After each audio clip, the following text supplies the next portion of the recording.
yesterday. She, the day before, decided that none of our witnesses were relevant. She made them all come on through Skype, and we asked them the questions we would ask them if they were on the stand and in front of the jury. And she basically said that the right to witnesses was not an unlimited right. She quoted some case where the case law was basically stating that a person couldn't call, we'll just say like 100 witnesses to say the same thing. Not entirely unlike the government did with you guys, right? Exactly. Yeah. Exactly. I believe they called 30 witnesses last time, something like that. That all pretty much said the same thing. On our side, we had about 5 or 6 witnesses, and they weren't saying the same thing. They were from different areas. Some were at the stage area, some were down in the wash, some were down up on the bridge. And basically, she just said that any of the stuff that they were saying is irrelevant. That's because she's decided that self-defense is not a defense in my case. When you're dealing with assault on a federal agent, that there's two parts to that self-defense claim, and one is that you weren't sure that they were federal agents, which I've said in every one of my interviews that they all had compact gear on. We didn't know who they were. We thought the BLM had left. They were wearing multi-cam masks. So from 200 yards away on the bridge, I really wasn't sure who they were. Definitely didn't know who the snipers were up on the bridge. And then the other is that the amount of force one is reacting to was excessive. And the force used to react was no more force than is necessary. Our standpoint is that is the case of what happened. When I walked on the bridge, we saw them pointing weapons at protesters. Didn't do anything at that point except watch. And when we heard them say lethal force had been authorized and that if they took another step they would shoot, I took cover. Only took cover. We don't. Our position is it wasn't more force than was necessary. It was prepared to defend ourselves. There was no actual self-defense. They just keep trying to say that we attacked them, that I attacked them. So basically, she says that there is no self-defense defense. And in that means that we cannot call any witnesses that would go to self-defense.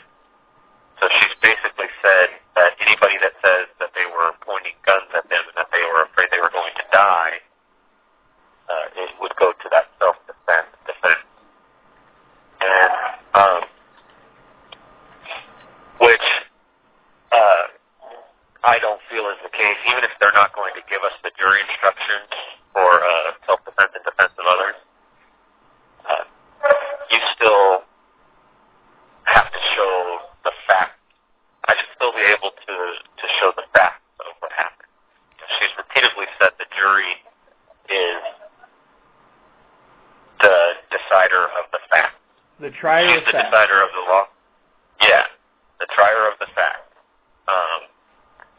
And she will interpret and give the law, and they will interpret the facts. Well, she and the court are not allowing the facts to come into play. And that's basically where we are with witnesses. So the next day,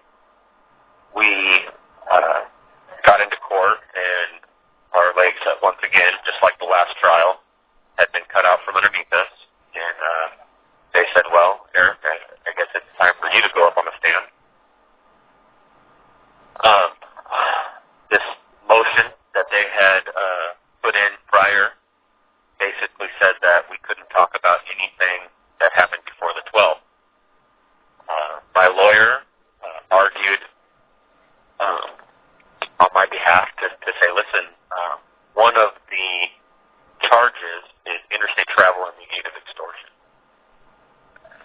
And in that charge,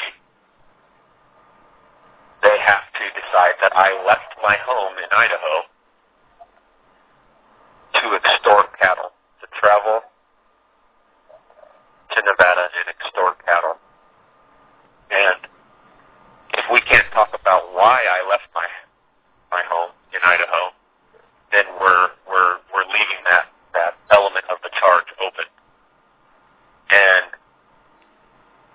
she won't allow us to talk about, the motion wouldn't allow us to talk about what happened before the 12th, which was the stuff that caused me to get in my truck and drive to Nevada.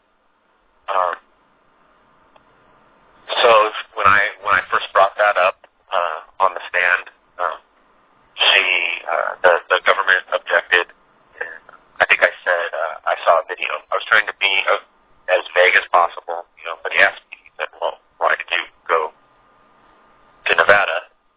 And I said, because first I saw this video. And not to mention they brought in my Facebook, so they brought in evidence, of these articles and videos I shared.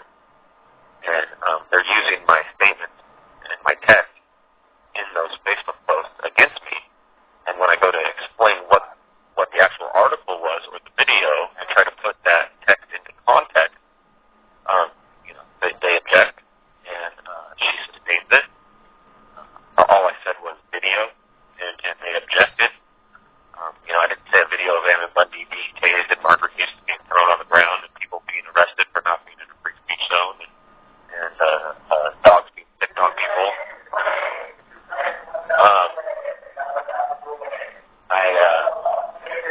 So we moved on. They went into sidebar and argued for a minute, and then we moved on. She sustained their objection. We couldn't talk about anything prior to the 12th, even though the conspiracy allegedly started prior to the 12th. But as we moved on, she has said that I can talk about things I saw and things I heard, but I can't talk about how that made me feel, which completely contradicts my intention. The government has put on their case and tried to show my intention through their evidence and implied what they believe my intention was and is. And now I was unable to talk about what my intentions were and what I feel my intentions were, what I know my intentions were. But I can talk about what I saw and what I heard. And so we get to the point of the bridge, and one of the agents, I won't say her name, they get mad when we talk about their names, but one of the agents said that I pointed a firearm at her, and she cried on the stand, and it was a very theatrical thing. But she also said where she was. And my lawyer puts up a map and says, okay, could you see this area? And it circles it. And that was the area where that agent was. I said, no, I couldn't. I drew a line where there was a hill in the way from my line of sight when I was at the parking area. And then I told him when I got to the bridge and there was an open line of sight to that area, it was 500 yards away. I didn't know there was anybody over there, and I was watching other things. I have to say, I'm on the stand in federal court, and instead of explaining what and why, I have to say other things. And I circle what those other things are, and those are the vehicles with plainclothes and multicam. What I thought at the time was security contractors, some sort of mercenary, pointing weapons at a crowd. And so I circled the two little areas where they were. I said I was watching this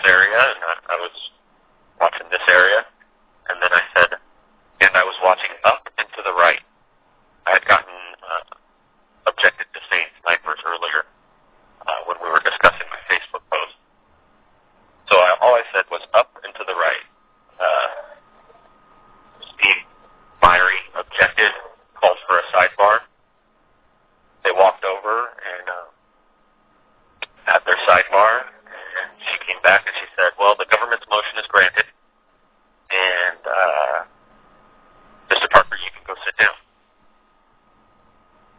I stood up, and I didn't understand. I thought maybe, I was trying to understand what was happening. I was pretty blown away. Marshall came over and said, let's go. And I walked off the stand and went and sat down, and she closed court for the day, ushered the jury out pretty fast. I wasn't really watching the jury. I was, like I said, I was pretty blown away. And apparently they looked pretty confused themselves. And she ushered them out pretty fast and said court's adjourned for the day. See you on Monday. So, Eric, a lot of people are talking, and a lot of people obviously are curious about what happened yesterday. The other thing that people are talking about is mistrial. There's a lot of talk about mistrial. So first part of this question is, what are your thoughts about mistrial, about your attorneys motioning for mistrial at this point? And number two, what are your attorneys saying about what has happened to you guys in the courtroom? The fact that you can't talk to your state of mind, the fact that you can't talk about the arrest of Dave Bundy on the 6th or Margaret or Ammon on the 9th, the fact that you can't talk about seeing militarized land management agents, the fact that you really can't speak to your state of mind for the reason that you went to Bunkerville. What are your attorneys saying about what is happening in this courtroom? Because all of us are on the outside looking in, and we are seeing terrible injustice and multiple violations of clear constitutional rights. And we just kind of think everybody's wondering, like, where are the attorneys' minds to? Sure. And so there was a lot there. Let me start with saying it wasn't just their arrest. It was the way they were arrested. It was the violence that was used on them. The BLM, deployed military tactics on citizens. There were snipers, dogs, and they were assaulted.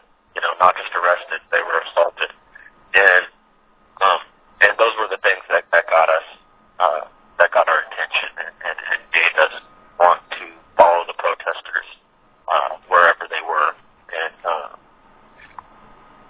secondly, I would say the lawyers have continually, since this thing began, said they've never seen anything like this before. Part of me feels sorry for them, because they've been put in a position where they don't know what to do. Like the statement I get from them most often is, we're just going to have to make a record of our position and make a record, and she is going to do, Navarro is going to do whatever apparently she wants. There's a lot of times where I can see it in the lawyers' faces that they don't know what to do. Are they agents of the court? Well, yeah, they are, and they have to follow court orders and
call witnesses on my behalf and face my accuser.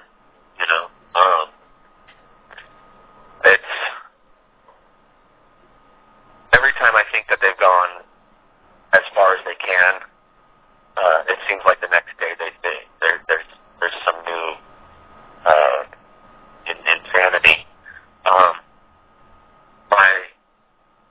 The lawyers have said that if it goes bad and that they've never seen a case with so many appeals avenues. You know, but nobody wants. They also say, you know, nobody wants to fight a case to get to appeals. You know, they want to win. They told me yesterday on a break while I was on the stand that I had to keep fighting. That they were going to keep asking me questions, and I had to keep fighting. And while I was on the stand, I started to get a little docile. I didn't know. I was trying not to violate the court order, and I was trying to think of how I could say things. So it was taking me a minute. And I wasn't as assertive as I was the last time on the stand. And they said you gotta be more assertive, and you gotta look that jury in the eye, and you gotta keep fighting. Don't give up. Basically, you know, Jess told me at one time.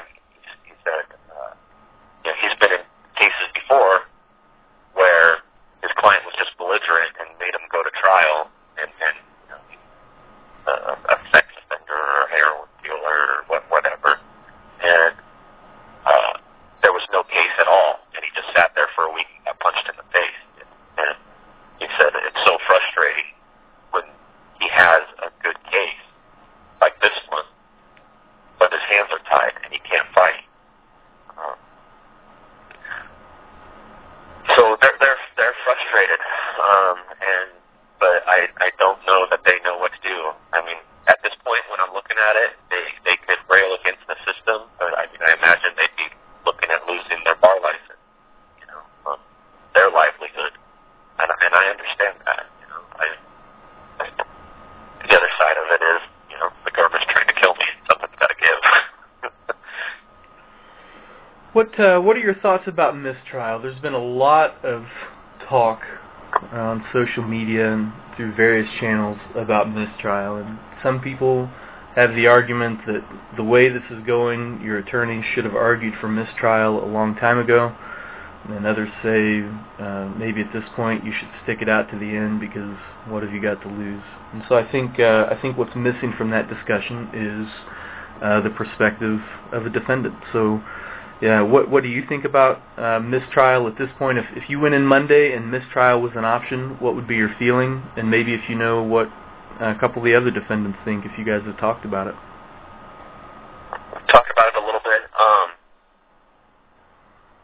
So first, we filed for mistrial a week ago in there, and it was denied. And now with all this stuff that has proceeded to go on, I think it's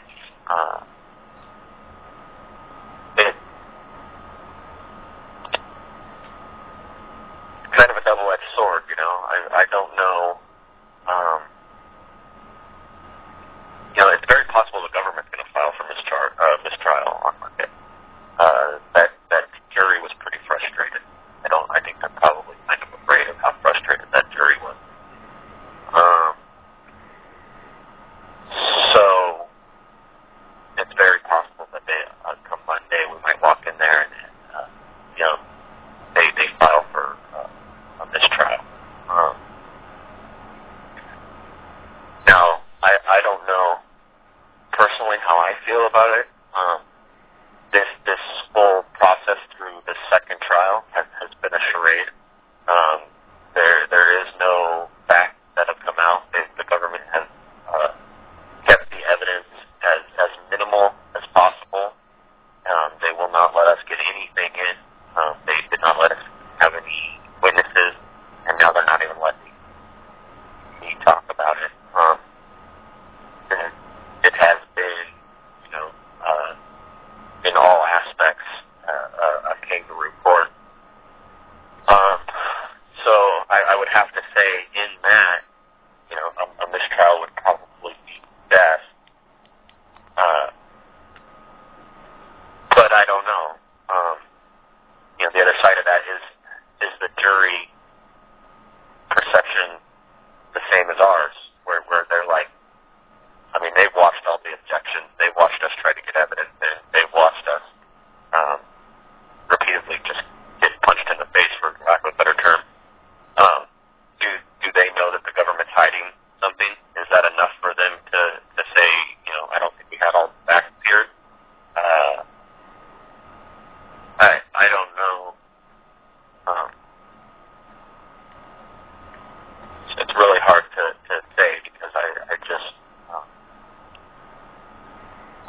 it's like reading tea leaves at this point. You know, I don't know.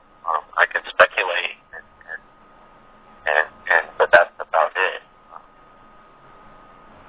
Never been in this kind of situation before, so I've got nothing to base it on.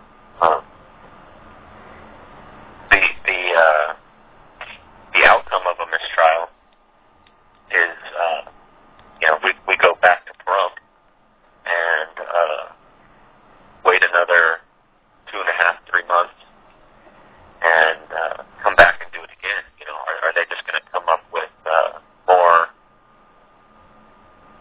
ways to, I don't even know how I'd want to say it.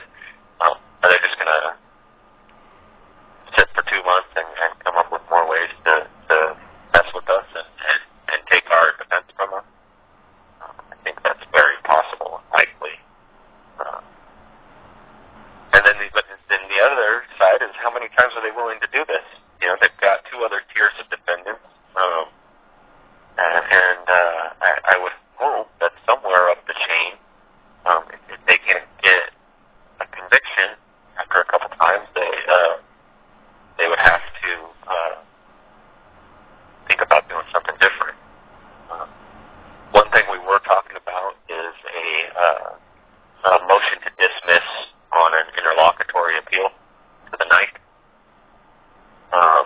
District of Appeals, and what that would basically mean is that we would file a motion to dismiss on numerous things.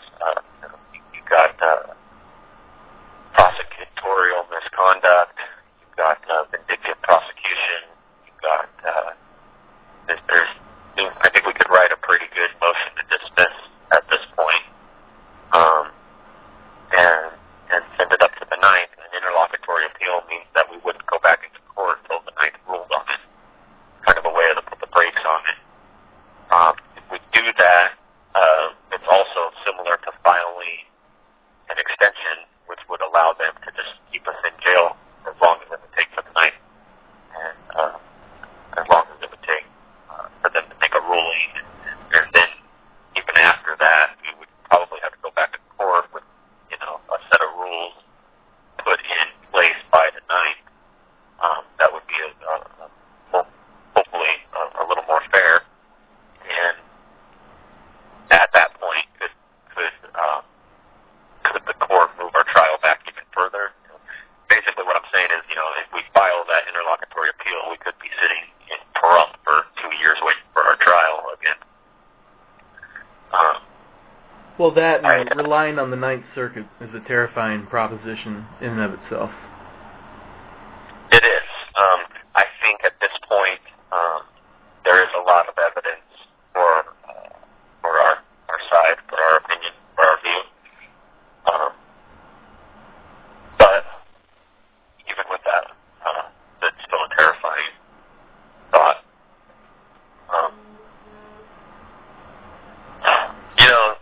Anthony, I just want a fair trial. I understand that some people don't. You have 1 minute left. Agree with what happened or my actions and everything else, but I just want a fair trial. If that ends in me being convicted, that ends in me being convicted. But I want to be able to call witnesses on my behalf, and I want to be able to tell the facts as I saw them and what actually happened in those couple of days. And I just don't understand, and I don't think that's going to happen. Because right now the jury is only a trier of some of the fact. Yeah, how do they decide? How do they judge the end if they didn't know or see the beginning?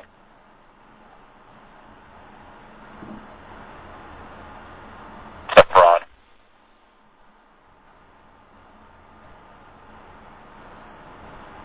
Thank you for using Securus. Goodbye.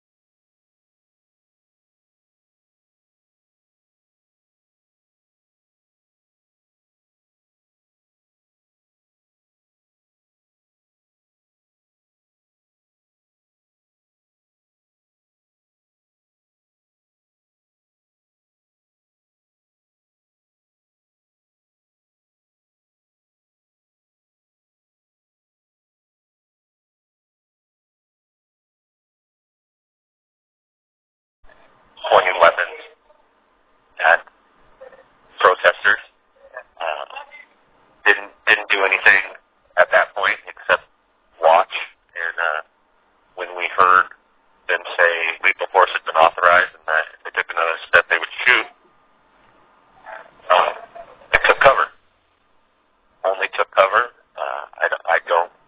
We don't. Our position is it wasn't more force than was necessary. It was prepared to defend ourselves. There was no actual self-defense. They just keep trying to say that we attacked them, that I attacked them. So basically, she says that there is no self-defense. Defense. And in an unlimited right, she quoted some case where the case law was basically stating that a person couldn't call, we'll just say like 100 witnesses to say the same thing. And, not entirely unlike the government did with you guys, right? Exactly. Yeah.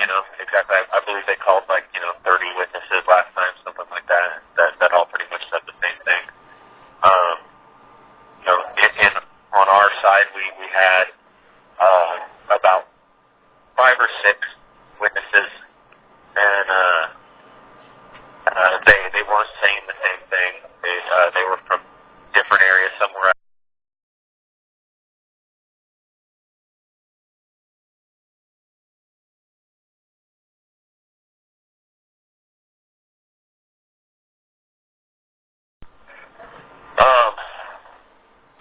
So yeah, yesterday, the day before, decided that none of our witnesses were relevant. She made them all come on through Skype, and we asked them the questions we would ask them if they were on the stand and in front of the jury. And she basically said that the right to witnesses was at the stage area. Some were down in the wash, some were down up on the bridge. And basically, she just said that any of the stuff that they were saying is irrelevant. That's because she decided that self-defense